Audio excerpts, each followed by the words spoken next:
last left you, we were creating the missing vector flaps for the exhaust. It has a completely different look than it did before. It's got more length, more mass.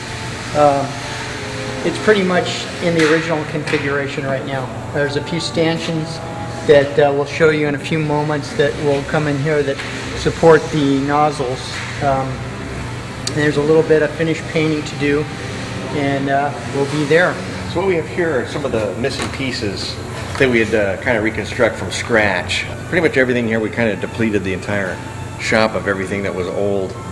So we used all the brass and all the parts we could to make it as accurate as possible. Thanks to the photos that I guess Martin Bauer had provided and a bunch of the other modelers from England. It was pretty easy to kind of make them look as best as possible. Here we have a whole series of antennas that are all kind of brass and plastic etch.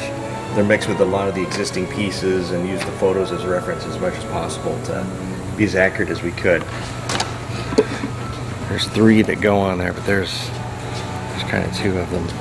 This was one of the first pieces we started on, and it's kind of a thruster nodule, I'd guess, that goes right below the main front of the conning tower there. Jack had brought in a lot of his model parts, so that's actually the bottom of the lunar module, which is perfect for the cone, and then the cone itself went on it, and as you can see with the final detail, that's what you get in the end. Olivia was eating a yogurt one day and it wound up being the cone was perfect, so that's what the understructure for that is with the little metal bucket. Always kind of fun to see what we can find in the shop that will work to fill the spaces for what you're trying to build. And you got a series of screw points that hold it in. This is the mounting rod for the overly long antenna. And that's the biggest of all the antennas, so we saved it for last. Engine room, red cliff status. Good profile features here. 1 kilometer on ascension. What we got here are the top inlets that are kind of smaller versions of the larger inlets. What we have here is another detail piece that goes on the back of the cone.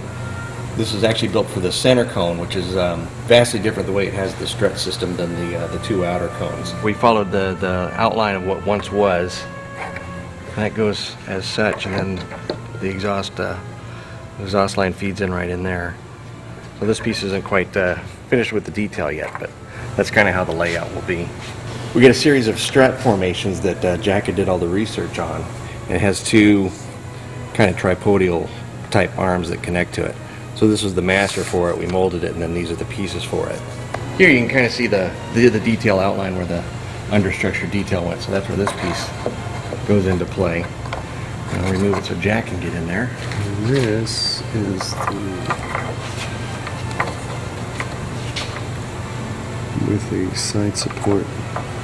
Most of the parts obviously were from 1970 model kits. Hard to recreate or hard to find those, so we got the best we could. Grant's shop also is started in the 70s, so a lot of his bends still had some of the old parts, and so as much as we could, we kind of filled out through those. And then going through the ship itself, it's almost like one of those sets where you see the picture on the wall that's gone, but you can see the outline of it. So we did a lot of that mapping to figure out where the pieces are. 3, 2, 1.